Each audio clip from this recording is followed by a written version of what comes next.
ইতিহাসের বিশাল মহাসাগরে যদি কোনো এক স্বর্ণযুগ খুঁজতে বলা হয়, তবে নিঃসন্দেহে মুসলিম সভ্যতার সেই আলোকিত দিনগুলোর কথাই উঠে আসবে, যেখানে জ্ঞান, বিজ্ঞান, সাহিত্য, দর্শন, রাজনীতি, কূটনীতি প্রতিটি শাখায় মুসলিমরা শ্রেষ্ঠত্বের পরিচয় দিয়েছে। সেসব দিন ছিল তখন দুনিয়ার দিকে তাকিয়ে সবাই বলতো যে আলোকবর্তিকা জলে বাগদাদে, কায়রোতে, কর্ডোবায় বা দিল্লিতে তা নিভে গেলে পৃথিবী অন্ধকারে নিমজ্জিত হয়ে যাবে, হারিয়ে যাবে। যে জাতি তার ইতিহাস ভুলে যায় সে জাতির ভবিষ্যৎও কিন্তু অন্ধকার।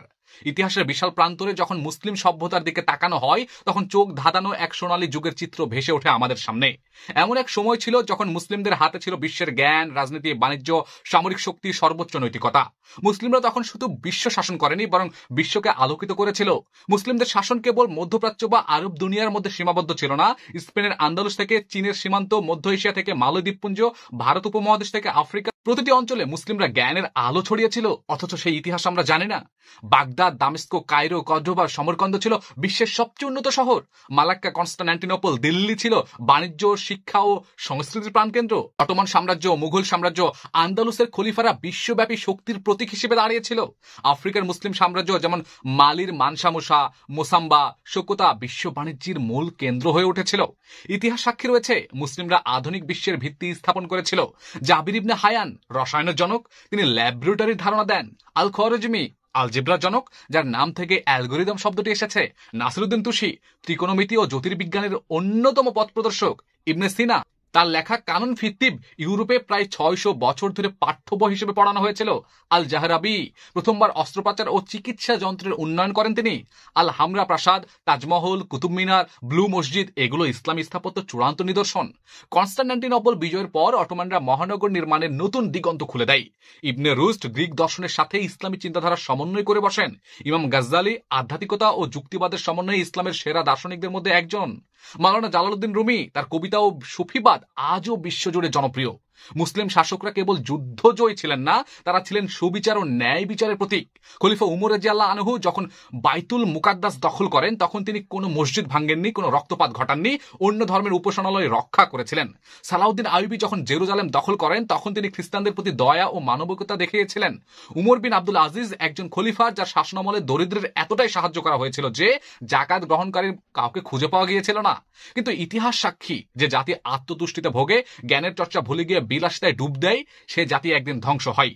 বিভক্তি ও রাজনৈতিক অস্থিরতা, পশ্চিমাদের ষড়যন্ত্র ও ক্রুসের যুদ্ধ, তাতার আক্রমণ ও বাগদাদ ধ্বংস, জ্ঞান চর্চা থেকে দূরে সরে যাওয়া, উপনিবেশবাদ ও পশ্চিমা আধিপত্য। তবে মুসলিমদের ইতিহাস কেবল অতীত গৌরবের জন্য নয়, বরং এটি আমাদের ভবিষ্যৎ পথ দেখানোর জন্য।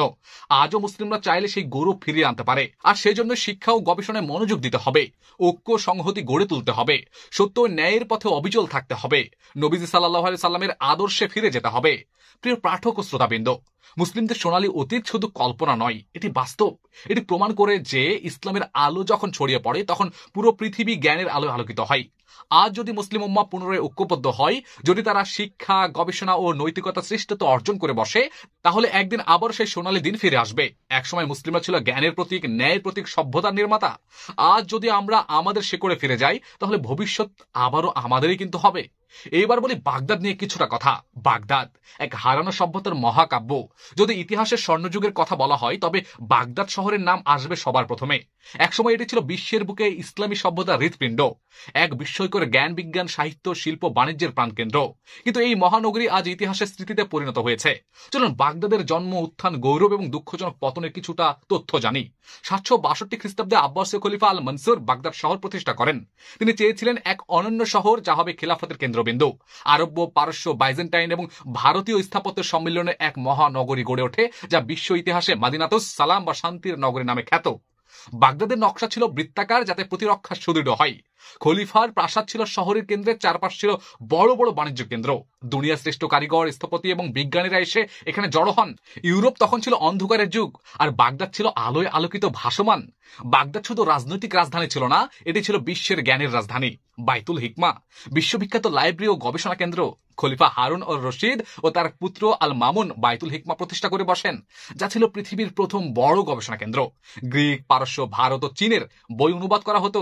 গণিত, জ্যোতির্বিজ্ঞান, বিজ্ঞান, চিকিৎসা, রসায়ন, দর্শন, সাহিত্য সব ক্ষেত্রেই মুসলিমরা নেতৃত্ব দিয়েছে। আল খোয়ারিজমি এখানে আলজেব্রা আবিষ্কার করে বসেন। ইবনে সিনা, আল কিন্দি, আল ফারাবি, ইবনে হাইসাম এরা সবাই বাগদাদে বিজ্ঞান চর্চা করতেন।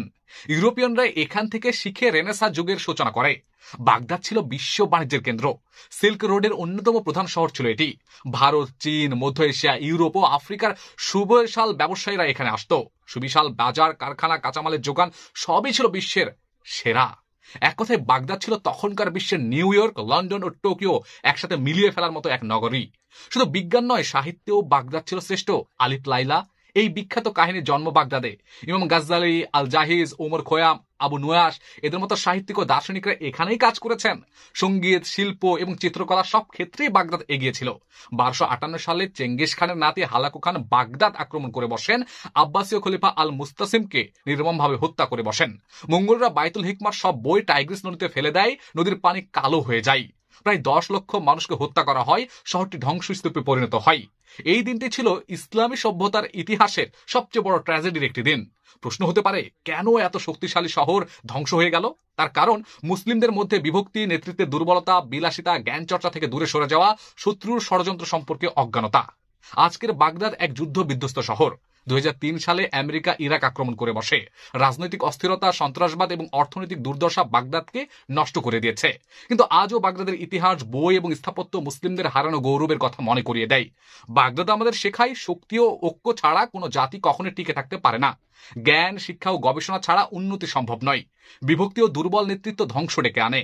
আজ যদি মুসলিমরা আবার শিক্ষা, ঐক্য, ন্যায়ের পথে ফিরে আসে, তাহলে একদিন আবার নতুন বাগদাদ গড়ে উঠবে, নতুন সভ্যতার সূচনা হবে। আমরা চাইলেই অনেক শহরের ইতিহাস তুলে আনতে পারি। আমরা আলাপ আলোচনা করব কর্ডোবা নিয়ে, আমরা আলাপ আলোচনা করব সমরকন্দ নিয়ে, আমরা আলাপ আলোচনা করব ইস্তাম্বুল নিয়ে।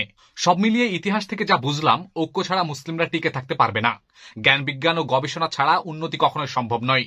আত্মতুষ্টি ও বিলাসিতা জাতিকে কখনোই উন্নতি করতে পারে না, বরং ধ্বংস করে ফেলে। আজ যদি মুসলিম উম্মাহ শিক্ষা, ঐক্য এবং ইমানের পথে ফিরে আসে, তবে আবার একটি নতুন আন্দালুস তৈরি হতে পারে, নতুন বাগদাদ তৈরি হতে পারে। ইতিহাস থেকে শিক্ষা নিতে হবে আমাদেরকে। গৌরবময় অতীতকে বর্তমানে অনুপ্রেরণার রূপ দিতে হবে আমাদেরকে লালন করতে হবে সেগুলো।